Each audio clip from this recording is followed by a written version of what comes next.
two, three. Take me out to the ball game. Take me out to the crowd. Buy me some peanuts and Cracker Jack. I don't care if I ever get back. Oh, it's root for the Cubbies. If they don't win, it's a shame. For it's 1, 2, 3 strikes, you're out at the old ball game. Hey! This is the Monday Morning Quarterback on the second day of December 2019, our first episode for the month of December, as we are roughly about 2 months out of the beginning of the primary season in the state of Iowa, known as the Iowa caucuses. This is Boston Red in the Jerry Pippin broadcast booth. Very interesting events that have occurred since we last talked to you on the week that was. We have a sports story out of Wyoming and the University of Wyoming at Laramie. The number of African American athletes at the time, known as the Black 14, were literally banished from the University of Wyoming. But firstly, let's a couple of things here. There's a case that will be heard tomorrow at the Supreme Court. The Heller case, it is out of New York. It is the first major gun rights case in 10 years. The last time the Supreme Court was dealing with gun rights, Anton Scalia was still there, and his ruling basically encompassed the right of individuals under the Second Amendment to own a gun, period, in their homes.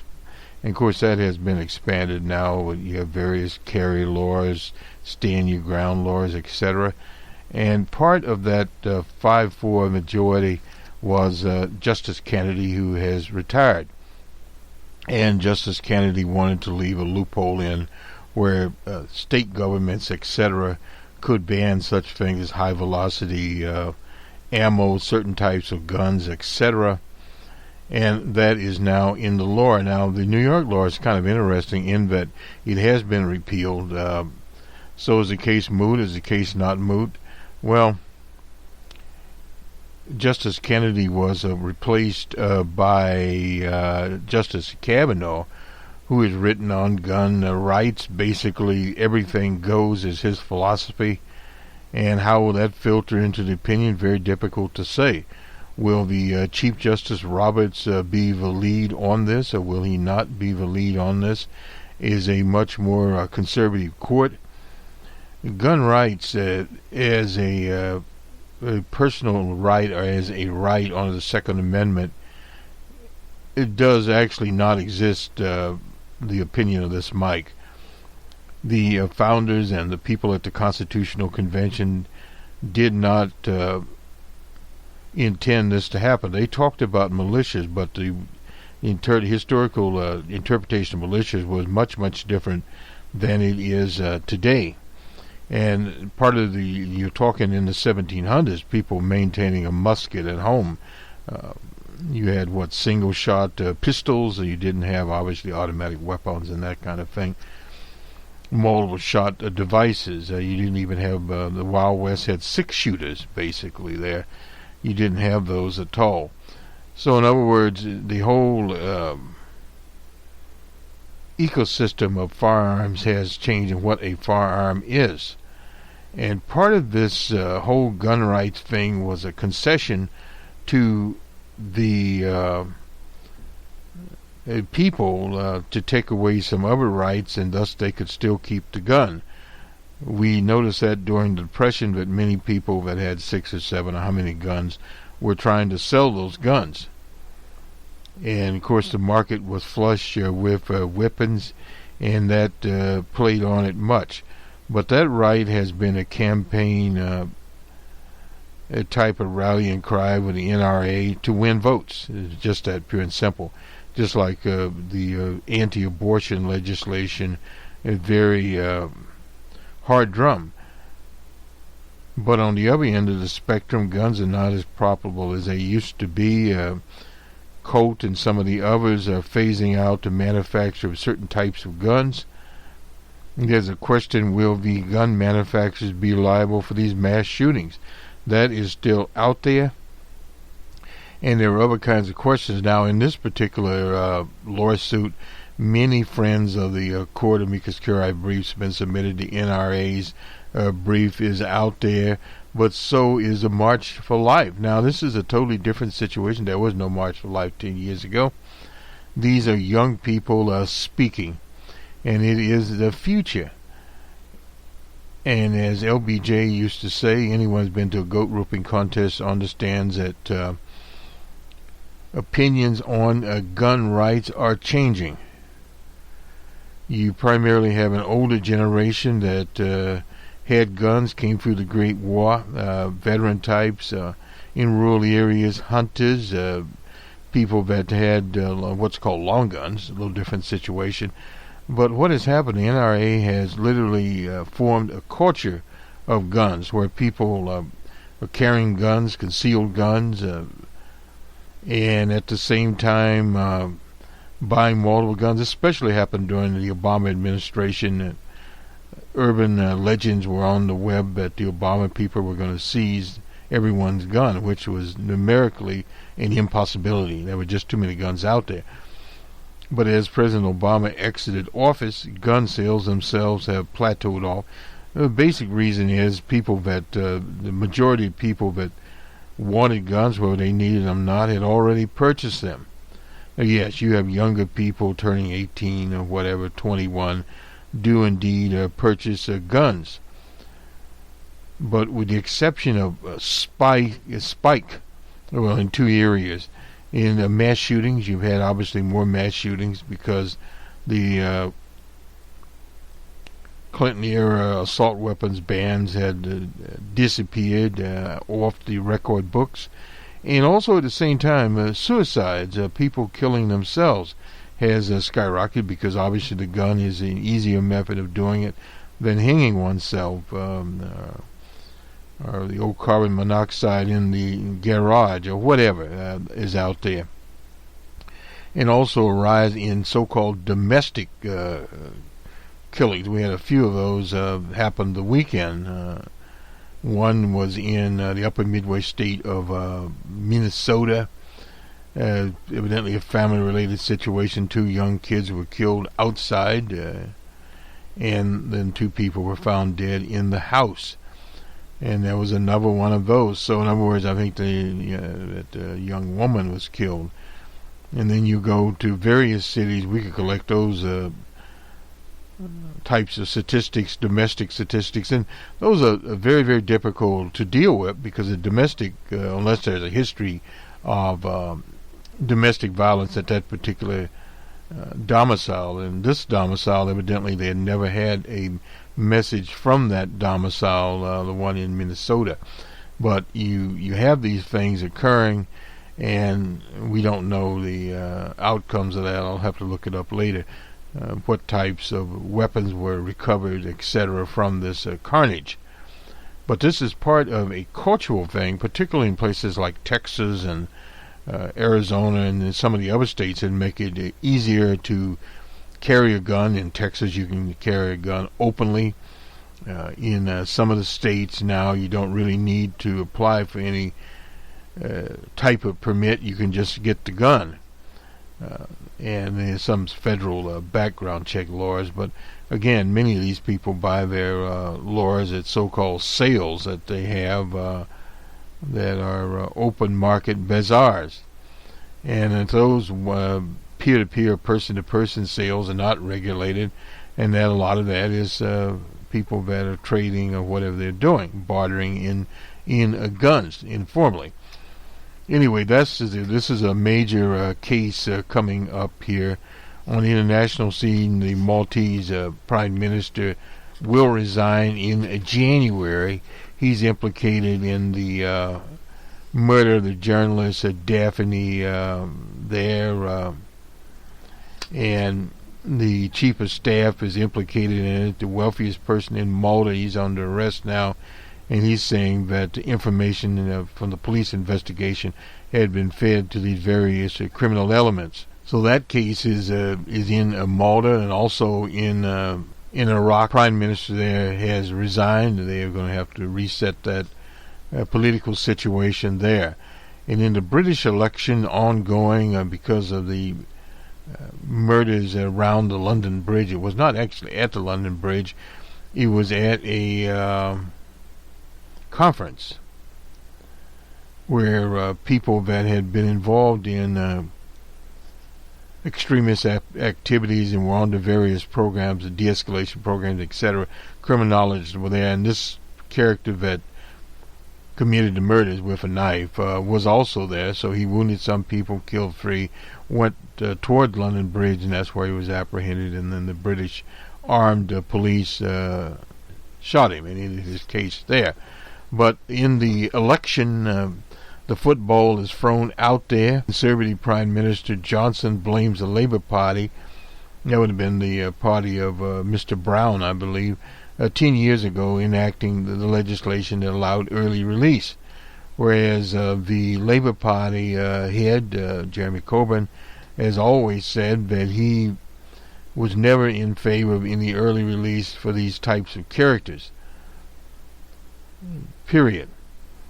But the problem is with the Tory government, they have been in charge for 10 years and have done nothing to rectify the situation. In fact, they made it worse by using austerity in terms of cuts for the parole, supervisory services, etc.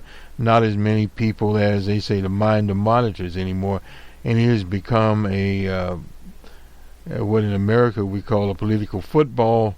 And at the same time, the polls are beginning to tighten up. Most of the polls, the last time we reported here, Tories were ahead by at least 10 points, 10 or 11 points or more.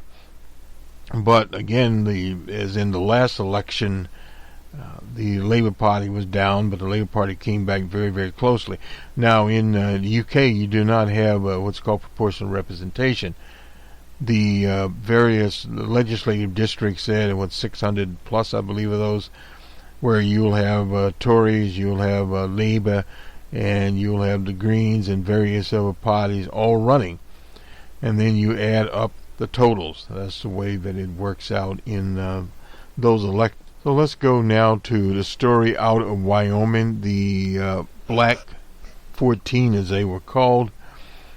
It's been 50 years since the University of Wyoming banished 14 African-American players from its football team, but decades-old dispute was all Tom Burnham could think about as he guided his car across the grain-colored plain stretching from the Denver airport to the campus. The university athletic director had spent the previous night in Orlando, a good place to be, watching the players known as the Black 14 accept an award and explain how they had been kicked off the team. Now, this is in 1969. After asking the coach if they could wear black armbands, they just didn't spontaneously wear those like John Carlos, etc., during an upcoming game. They had wanted to show solidarity, against racism at a time when civil rights protests were common on college campuses. Instead, they were immediately banished, sending many of their lives into turmoil. Some transferred away from Wyoming.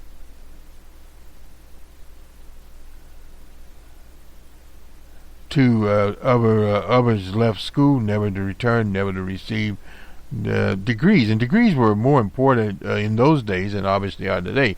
Burnham heard from men as he heard how they had villainized throughout the state as insubordinate, grateful, how most of the fans sided with the European coach, his strict and no protest policy. And now this is a 1969 version of Colin Kaepernick, of course, Colin Kaepernick being in the professional teams.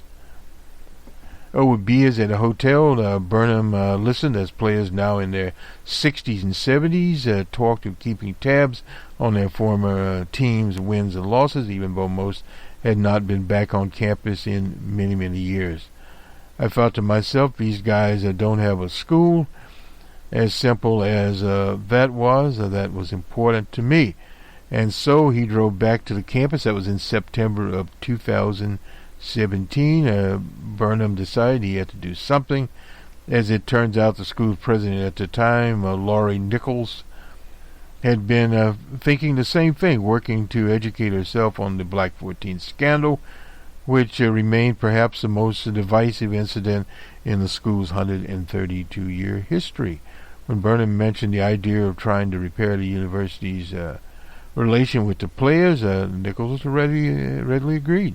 At the time when universities are really grappling with their histories, Nichols said, we can't go back and change history, but these are times when you can come back and have an appropriate response to it, which is the way to do it. The university probe of its past and how it treated elite players who had been recruited from across the country came as institutions across the nation were re-examining their sins of the past. Heated debates had arisen about the presence of Confederate flags in town squares. Universities have agreed to pay reparations for the use of slave labor in their past, and newspapers have issued apologies for encouraging a public furor that resulted in the lynching of people. Of course, we have Minnesota wanting to lynch Omar. Consensus here in Laramie has softened towards the players over time. When the anniversary of the Black 14 would come up, students and faculty felt shame for how the players had been treated, and nostalgia for the European coach who dismissed them had long since melted away. And the more Nichols read, the more she liked Burnham because and became convinced it was necessary to publicly smooth the hurt. She reached out to John Griffith, then 69, living in Denver, one of the only former Cowboy players who had been to campus in recent years. He was receptive, and it was the first time a university president ever reached out to us, Griffith said, who in 2018 drove to the campus for a meeting. Two of the Black 14 joined by phone for a 2-hour conversation. There was no grand agreement. The university wanted to host an on-campus dinner. The players thought they were owed more. Would you want to be special? But this was just a dinner. Hello and goodbye, he said. Not enough, Griffin said. It was 3 nights before the game when the African-American players gathered around their dorm room bunks, the campus buzzing with protests. Campus activists as the Black Student Alliance had announced a boycott of the coming game against Brigham Young to protest the policies of the Church of Jesus Christ of Latter-day Saints, who forbidden African-American parishioners from becoming clergy. They had asked the African-American players to join in. The same situation happened in Missouri, the University of Missouri, a few years ago, and the African-American players did join the boycott, and of course resulted in a victory for the African-American players. When the team traveled to Provo the year prior, BYU players spat on them, took cheap shots at his knees. This is from Tony McGee. He was a star defense lineman. When the Wyoming African-American players walked back to the locker room after the game, someone turned on the sprinklers on the field, drenched them. I don't have a problem with Mormons, he told his extremists, but I have a problem with my treatment on the field. Ultimately, the players decided not to join the Black Alliance protest, but rather to stage their own, with each wearing a black armband with 14. The coach at the time was named Eaton. Eaton, since taking over as the head coach, he was in 1962. Lloyd Eaton had led the Cowboys to national prominence, winning the Sun Bowl in 1966 and going undefeated in the regular season in 1967. Success came in part because he was a successful recruiter. He had nimble pass rushers, etc., a standout when many NCAA programs had yet to integrate. Bear Bryant had not got his. Under upperclassmen might have to wait multiple seasons for playing time. That's from Geronimo Willie Highshaw, a wide receiver who chose the Cowboys over the University of Southern California. The Juice's former school, in other words, the All-American hero O.J. Simpson, the University of California at Los Angeles, and Stanford. Wyoming, where Eaton had 17 African-American players on the roster to start the season, frequent fiasco. Playing time was readily available. Eaton reigned at Wyoming came during an era of tyrant coaches, and that the late Woody Hayes, who used to have Ohio State, remember Woody Hayes, and Arizona State's Frank Cash, who expected their players full deference amongst his edicts. He banned any political activity or protest, and by the time of the 14 black appeared at the field house to ask permission to wear them, Eaton was incensed. The only word we can get out of his mouth was, "Coach, we came to talk to you." That's what Tony Gibson said. He was the junior running back who had transferred to school. Said of the meeting, "I can save you a lot of time," Eaton said, cutting them off. Gibson recorded, "As the moment you are no longer members of the Wyoming football team." And according to the players, Eaton went into a racist diatribe, telling them to go back home to their fatherless inner-city homes and live off of public benefits. Eaton later denied making the comments, acknowledging yelling and telling the players to shut up. "I was numb. I thought it was a dream." That's what Ted Williams said. He was a running back at the time. Most of the 14 were recruited out of junior college, a highly talented prospects from suburban high schools. Eaton would later claim that by bringing the armbands with them to the meeting, the players had violated a long-standing no-protest policy. If they were serious about the grievance, why didn't they go to the Mormon church directly? That's what Eaton told the Denver Post in 1982. "Demonstrations have no place in athletics, not while you're on scholarship." He added later in the same interview, "You are trading your athletic ability for a chance to an education." The governor raced to the campus in an attempt to broker a compromise, but Eaton refused to attend the meeting with the players. At practice that day, coaches didn't acknowledge the missing 14. That's according to Phil Carpu, a European player who was a defensive lineman at the time, and said assistants worked to identify substitutes to fill the slots now open. No one discussed where the Africans were. "We never talked about what happened." Like the university, fans in much of the state backed Eaton when the team took to the field that weekend. The mostly European crowd marched into the stadium wearing gold paper armbands that read, "We support Lloyd Eaton. We support Coach Eaton." Wyoming soundly defeated BYU, then toppled San Jose State the following week. But then, crippled by losses of many of their best players, the Cowboys started losing, and most of the campus despised the Black 14 on the impression that they voluntarily left the program, including some of the former teammates. Some of whom started calling themselves the survivors, and as the losses accumulate, that's a story for many coaches. The support evaporated, Fairweather fans disappeared. Literally, the Cowboys dropped their last 4 games of the season, unable to coach top recruits to the embattled program. On just once the next year, the lesson to be learned is what you can't be just a dictatorial person in a coaching situation. You need to understand the players. That's what Carpu said. After a while, you can't lose 14 guys. It catches up to you. Eaton was in effect ran out of town to move to a secluded section of Idaho, where he vowed to never return to the campus, a promise he kept. He died in 2017. Asked 13 years after the incident if he would have done anything differently, he just said, "Hell no."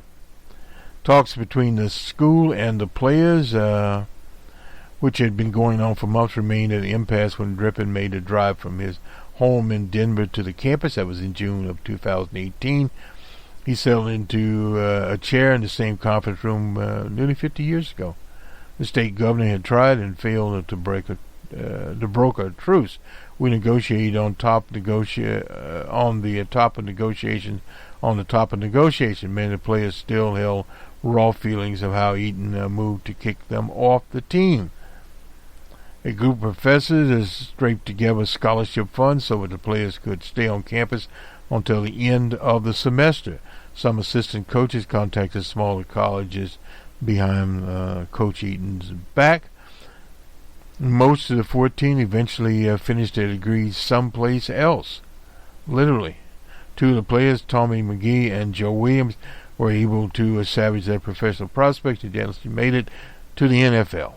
A few others, including Ivy Moore, Mel Hamilton, Ted Williams, had short semi-professional careers. But for most of the 14, decision meant the end of their football lives. Burnham and Nichols re-engaged with the players. The 14 set up weekly conference calls in which they debated a simple question: what 15 years later does an apology require? While the campus doesn't look much different, 70% of the 12,000 small campus current undergraduates are Europeans, fewer than 1% are African Americans.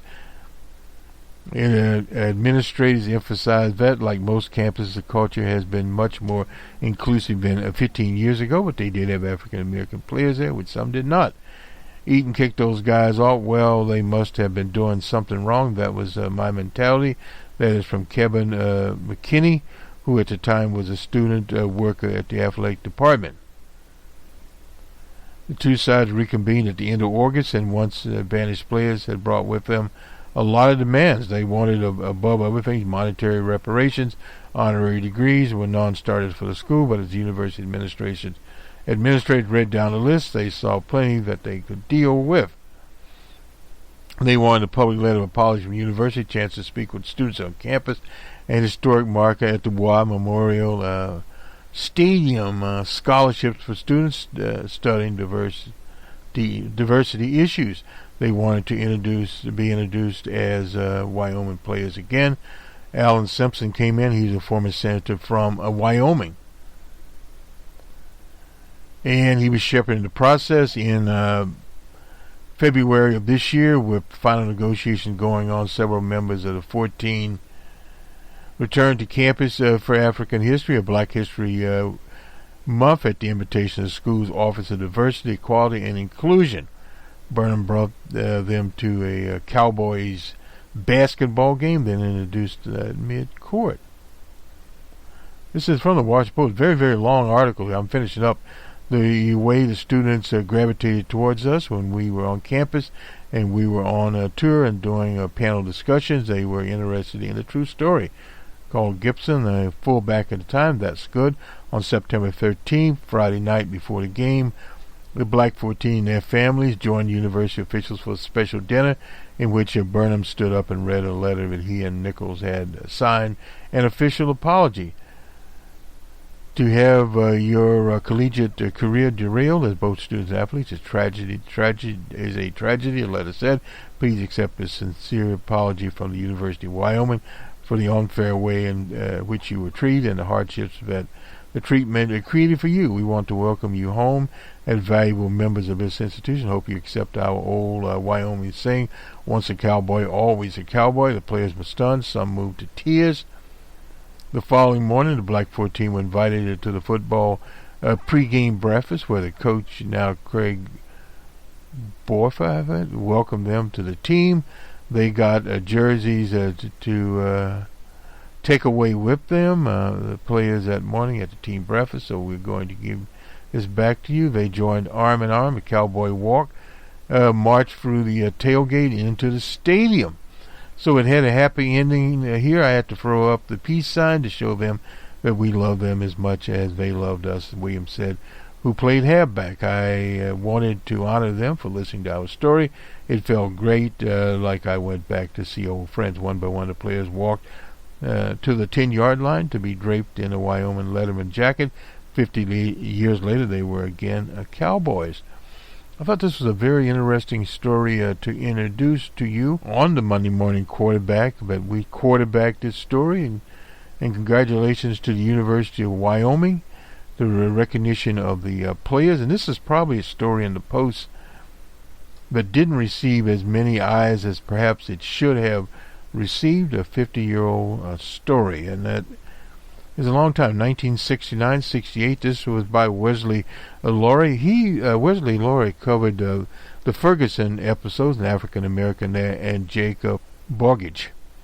Anyway, this is very good that they brought this out. Let's now go to Medicare for All, and this is a story more of about Elizabeth Warren, how a fight over health care entangled Elizabeth Warren and reshaped the Democratic presidential race.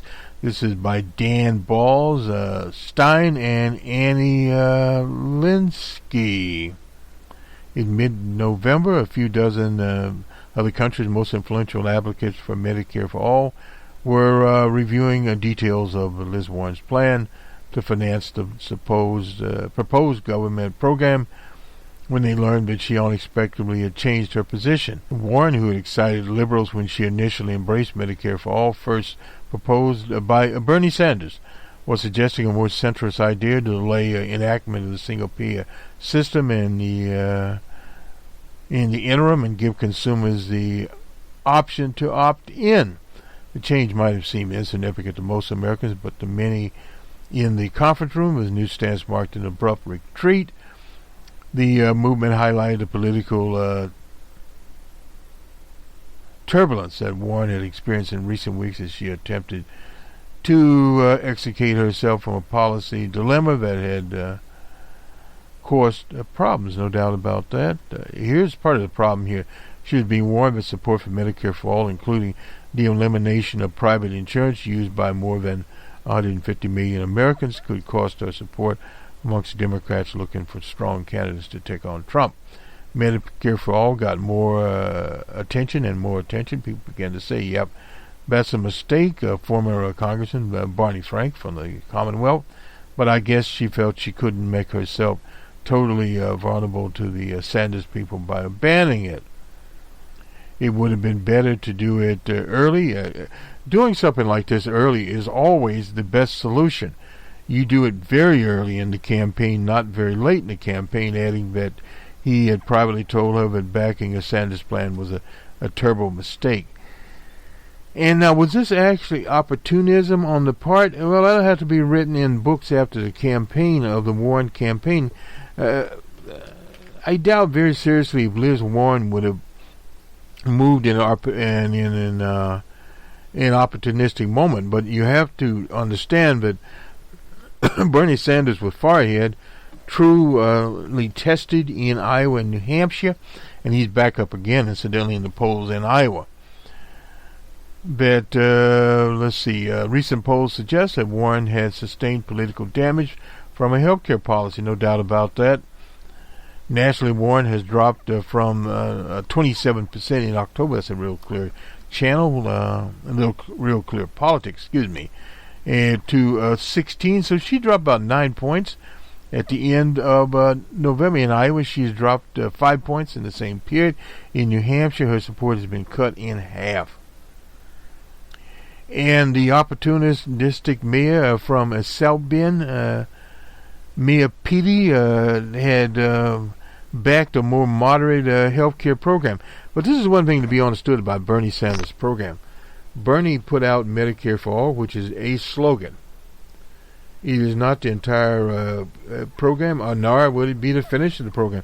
Bernie has been around the Senate long enough to know the proverbial Harry Reid comment that the devil is in the details, no doubt about that. The legislation, of course, he introduced the bill, but he didn't finalize the budget for the bill. Now, when you're talking about 10 years out there, that is a very long time. This is a $28 trillion economy. And they said, well, the program would cost $20 trillion. Well, no, it wouldn't cost $20 trillion. And this is something I have not seen yet. And speak about this is a little bit different than what would happen. Now, Medicare, as people now understand, is funded out of FICA. In other words, you contribute a certain percentage to Medicare as you do for unemployment insurance. Now that is taken out of your payroll check. A 1% or 2% increase in FICA would broaden the Medicare contribution of everyone. Now, obviously, that people would say, well, that's a tax. Well, yes, it would be a tax, but not a prohibitive. And also remember, there's another program out there called Medicaid that the federal government funds most of it, and the states run it. Now, if you eliminate that program and move it into Medicare, that would be billions of dollars moved into Medicare, a much more comprehensive program, and you would eventually start to have savings because, first of all, you would be buying your medications in bulk like they do in Canada, and at the same time, you would work on compensation for hospitals and for physicians. But you would cut out the insurance company for those that want it. Now, there are people obviously would have private insurance out there. Now, what has happened here, a coalition of hospitals, and of course the hospitals, it's the same old coalition they had back when Lyndon Johnson first proposed, passed, and signed a Medicare. They said it was socialistic, wouldn't work. Now it is the biggest program that serves hospitals, that people that have Medicare, ordinary Medicare. Now, there's another thing called Medicare Advantage, but that again is offset by the government, and the insurance company is still mixing in extra money there.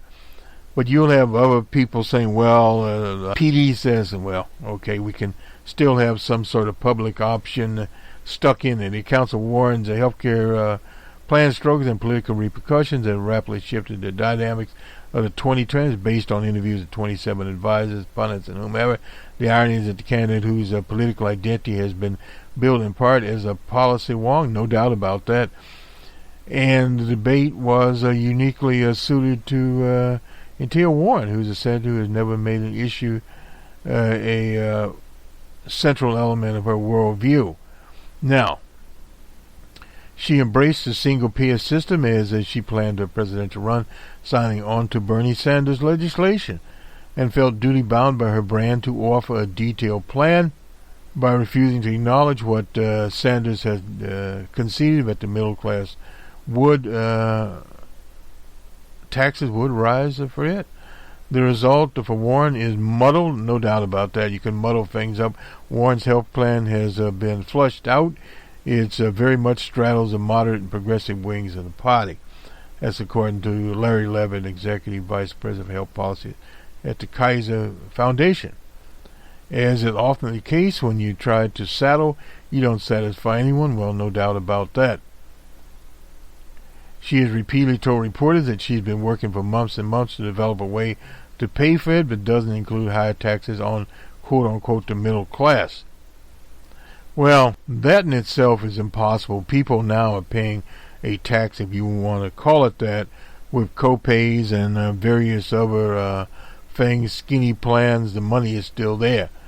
She would have sealed the deal if she said, make no mistake, I think Medicare for All is the right thing, and I'm going to create a structure to study it and finance it. But in the meantime, I'm going to provide a guide path. That's one top New Hampshire Democrats say.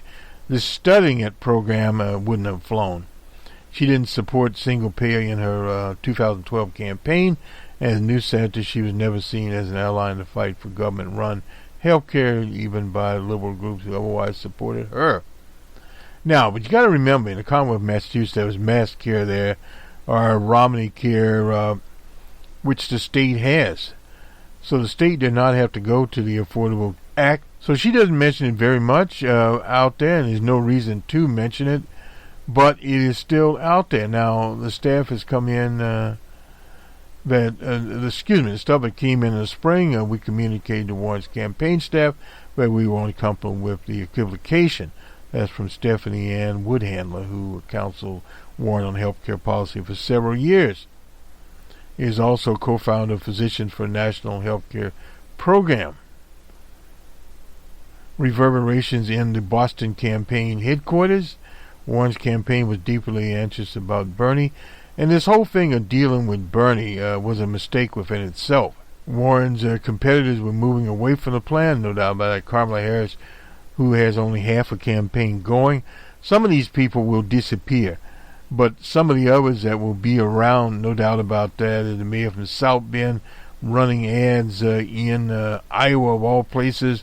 Others say Medicare for all or nothing. The mayor said the choice should be yours. Well, they don't really have a choice. Industry, the Partnership for American Healthcare's Future, that's hospitals and insurance companies, launched a $1 million ad against Medicare for all and other changes to the healthcare system. 40% of it was dumped into Iowa. In fact, they had actually these ads during the debates. Another group, Republican Steve Laura, has spent $5.9 million on TV ads opposing Medicare for all, roughly $650,000 in Iowa alone. On the ground, early states, Warren heard skepticism about Medicare for all. No doubt. The fact of the matter is that people who are going to be more likely to show up at her events are going to be people who already have pretty good health insurance.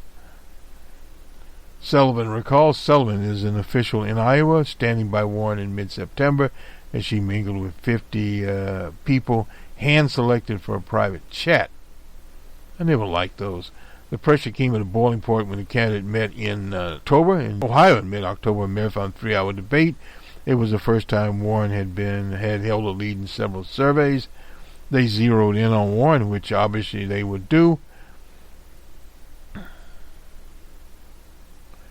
And from Amy Klobuchar, Bernie's being honest here and saying that when he's going to pay for this, that taxes are going to go up. As Amy Klobuchar, one of several of what they call moderates. Well, Amy Klobuchar is a liberal. I'm sorry, Elizabeth, but you have not said that. I think we owe it to the American people to tell them where we're going to send the invoice. Well, yeah, the invoice is going to be sent to various people. Several days after the debate, Warren told an audience in Indianola, Iowa, that she would soon release the plan. She did release it. Behind the scenes, the staff worked frantically to come up with the answers.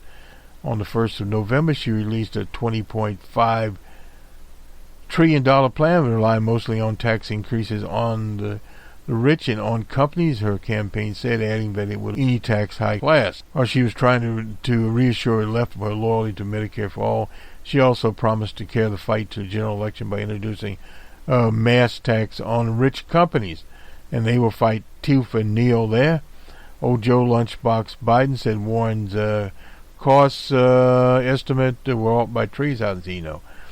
She is making it up. There's no way. Now, that is not there. Nancy Pelosi, who never really liked Medicare for all, she really wasn't that. She's and some others, the ones that pull the public option out of the Affordable Care Act. Affordable Care Act was supposed to have a public option. I'm not a big fan of Medicare for all, she told Bloomberg. Health care for all Americans, because there's a current level that some people with current that some people have with their current private insurance. Another health care announcement: the transition plan. Well, there's always a transition. By my first 100 days, we're going to open the doors for tens of millions of Americans to get high-quality Medicare for all coverage at little or no cost. Now, that is the key, at little or no cost. But again, you have to understand that no matter what plan Liz Warren or Bernie presents on their first in the White House, it has to be enacted legislation. And that is where you have some problems going there.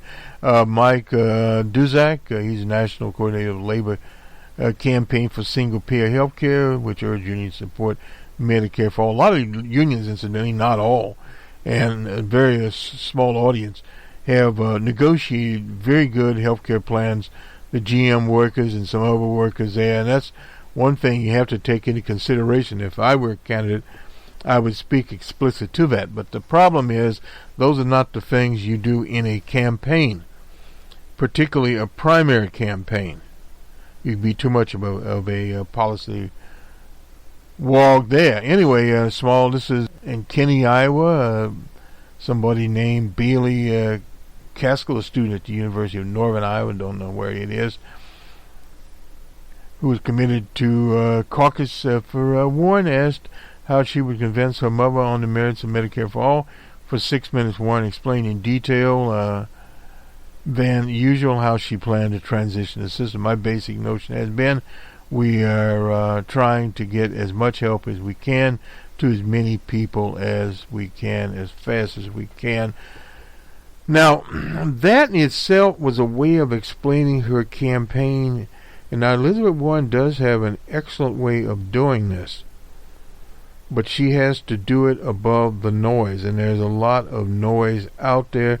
There's no doubt about that. Let me set you away from this and head to Nate, and I'll have to gloss over this. This is the state of polling in 2019. Polls have one of their best election cycles ever, but challenges abound. The industry. This is by Nate Silver at his famous site, the 538. Much maligned for their performance in the 2016 election, and somewhat unfairly, since the overall accuracy of the polls was only slightly below average. That year, by historic standards, America's election polls have been quite accurate since then. Their performance was very strong in the 2018 midterms, despite the challenge of having to poll dozens of diverse congressional districts. Polls also generally have been accurate in various special elections. This doesn't mean everything is looking up in the industry. Well, no. Well, introducing some complications in the moment, but I do want to re-emphasize that opening takeaway, since the media is just flat wrong and when it assesses that polls can't be trusted. Well, American polls are about as accurate as they always have been. This doesn't mean polls will always identify the right winner, especially in close races. As a simple rule of thumb, we found polls called the right winner 80% of the time. That's sort of high there, meaning that they fail 20% of the time. Yes. Before we go forward, I want to direct you to the latest version of the polling ratings. This is from his site, which we updated for the first time since April of 2018. They include all polls in 3 weeks leaning to every Senate House candidate. You can find more polling ratings here, and I'll append this on the site here, in part because of now then for the complications. The main one is simply that response rate to traditional phone polling continues to decline, in part because of caller ID. It's been around a long time. Blocking technologies. It's harder than it used to be to get people to answer the phone from people they don't know, potentially making polls less accurate. They also make them more expensive, since a poller has to spend more time making calls there.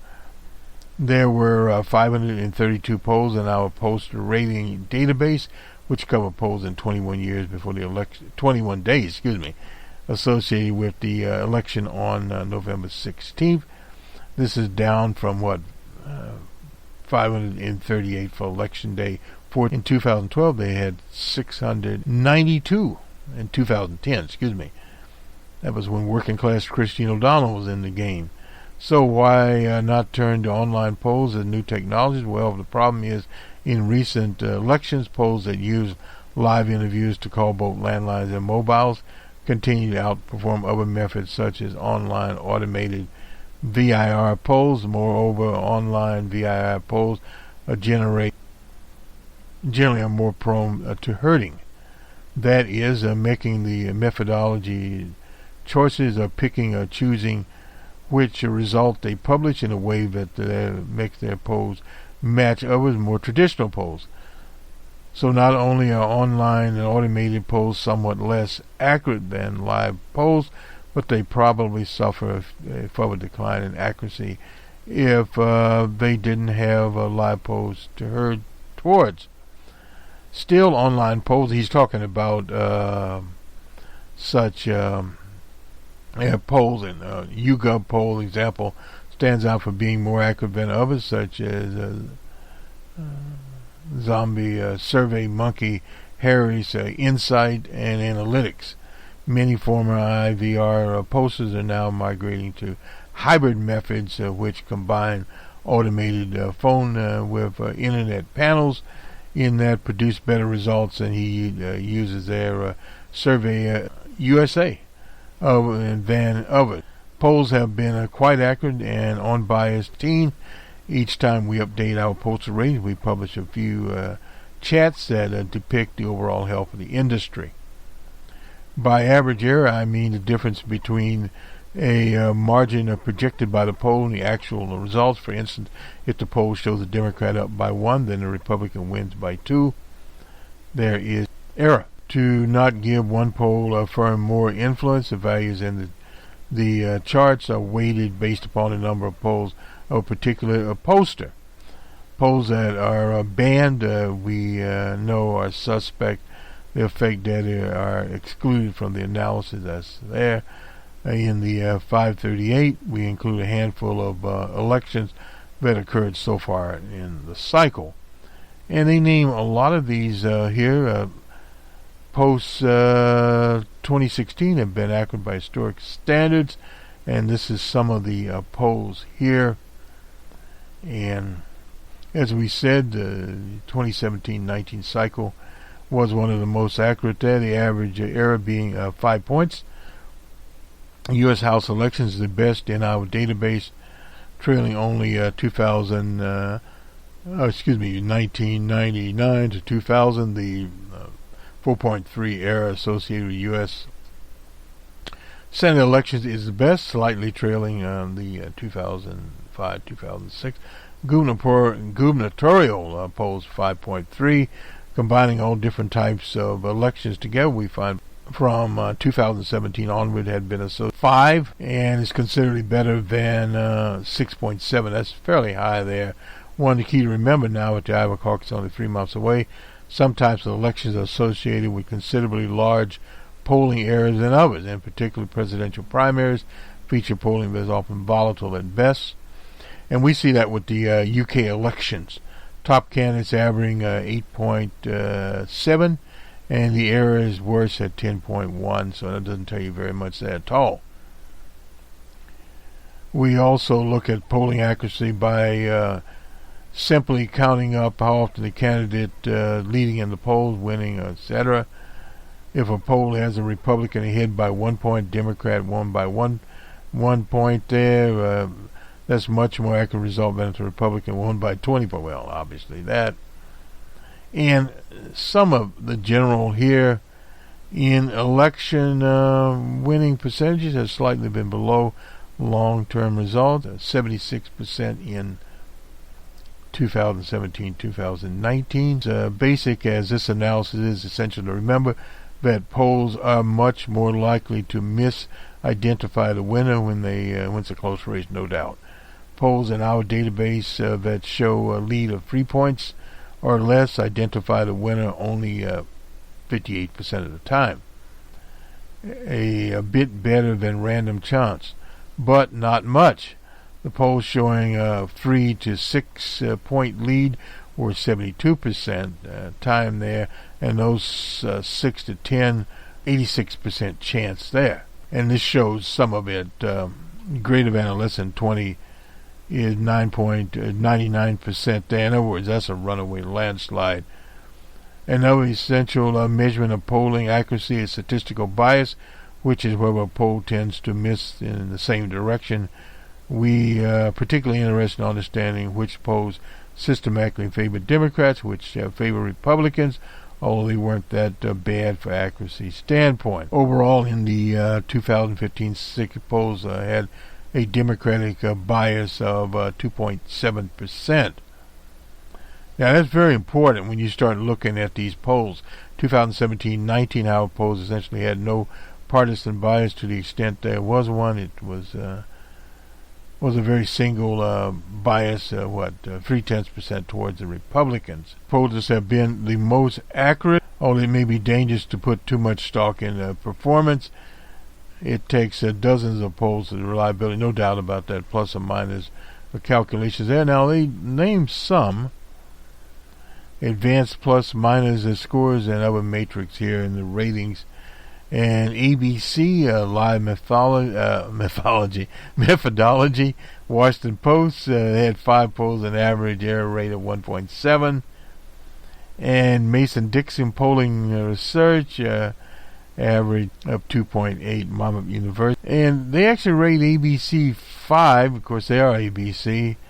And Mason-Dixon 7, Monmouth University 9, Suffolk University 7. And Research they're number 20. Mitchell Research, they're out of Michigan there. They are IVR. They are rated 6 at 2.5 there. Senior College, that's the Upshoot. They're down in the rating. 3.6, they're rated at 47. Emerson is at 66, 4.2 there. Marcus University at 13. Landmark Communication, we come across, they're at 5, very high in there. Hugo, now this is an online panel at 12. Survey USA at 13. Gravis at 25. Harris Insights Analytics, okay, at 34. Vox at 7. St. Pete polls at 10. Fox, Remington Research, we have them quite a bit here at 5. Cognac University at 13. And JMC Analytics at number 5. Very good poll. That's out of New Orleans. We use them in the contest there. Strategic Research 5. Susquehanna polling. Trafalgar poll 21. This is Reuters at 10. This is and Erasmus of the 4 of the top 5 and the 6 of the top 10 best polls according to this metric were exclusively live callers there. It's exciting news for innovating polling list. Times Upshoot, who launched an extremely successful college. It includes ABC. Consequently, the 5 of the top 6 worst pollsters, including Carol Strategies, Dixie Strategies, Rasmussen, Pulse Opinion. Sometimes there, several have been strong Republican leaners. Some RBI type of poster didn't perform reasonably well there. So this is some of these characters and how they perform. Our posters ratings have long included an adjustment to account for the fact that online automated polls tend to perform better when they're high quality polls in the field. We confirm that it still applies. For instance, polls that conduct online about 4/10 percentage points more accurate. Advanced plus minus matrix. And I'll just put this on so you can look which posters show the clear signs of hurting. And they mentioned some of these research company, Muhlenberg, Grove, and NBC Wall Street Journal. Urban methodologists previously posters got a bonus. Exclusively conducted their polls via live with cells, since that has been a more accurate way over time. But this year, if posters use live calls with mobile phone combination with other methodologies, we give them partial credit for live call bonus. Well, they've changed all this around. In high accurate is Nate Silver. Well, Nate Silver, we've had some problems with his setup in the past. We feel our Ouija board model is much more accurate than Nate Silver's models and have been in the past. He's fallen short. We did not. So again, that is it. And of course, you also have the crystal ball. They run a situation that we encourage people to look at all of the polls. If you have time, look at crosstabs and see where people are in the scheme of things, who is coming up, who is coming down. And a big question here is, and we'll explore this more later, is how the polls actually influence the voter. Some people look at who is ahead in the polls and they go out and vote for that. Now, it's a little different in Iowa. It's a caucus state. That is more a type of interaction at the actual caucus meeting, since they knocked down the remote caucus, or the live telephone or internet caucuses, and that was unfortunate. They would have had greater participation, but people get there, and they have to call it to order, and you have to go through certain regiments. Some people are more prone to go to those kinds of setups than others are. So that's a fact right there, how people treat, that type of thing in their lives. How many commercials can they listen to? And of course, a lot of retail politics there. They get there. You get to, if you go across Iowa now, the best time would have been in the summer, and meet these candidates in a very small town, to talk to them 5 minutes or so, see what they are live, go to the Iowa State Fair. Those are things that you need to do. But now next year, yes, you will have a different ball game as you get through the Super Tuesday primaries in March, and you get in a more favorable climate. It used to be in June in California. Well, yeah, nice. And you'd end up in Indiana and some of those later primaries there. Some people have moved up their primaries, and thus you probably have who the leader is. Maybe not. At least in the Democratic contest after Super Tuesday, a little beyond that. And you start getting more into the fall campaign. Well, the fall campaign is a little bit different in that much of the fall campaign, when you finish up in June, is the summertime, June, July, August, and even in September. And even in October up to November, you really don't, unless you get an Arctic blast, usually favorable days for voting. And in some places, voting by mail, early voting, it will be conducted before the November 4th, November 5th, whatever election day is of 2020. So a lot of that will change. A lot of the polls will change. Stay tuned. This is Boston Red in the Jerry Pippin Memorial broadcast booth here. Let's just run over here. They had a few football scores here, I guess, from the LA Times. We'll look here who is up, who is down. Utah won over Colorado. USC out of University out of the Pac-10 title game, Pac-12 now. Title game, that's one went down. You have in, what is it, the big, whomever they are these days, the Big Ten maybe, and still counting up there.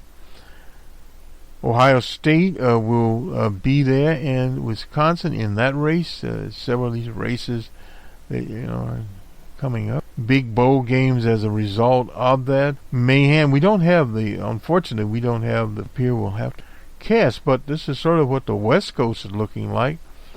The Midwest there, with, of course, Ohio State getting to the scheme of things again. Sort of an unusual situation. Well, not unusual for Ohio State. We mentioned Woody Hayes, coach, and some of the others who will be around, Alabama's latest. So we'll see some of those games going and some of those games going, and what happens in the debate. They'll have the constitutional debate there, and we'll look at that. UCLA, another one there.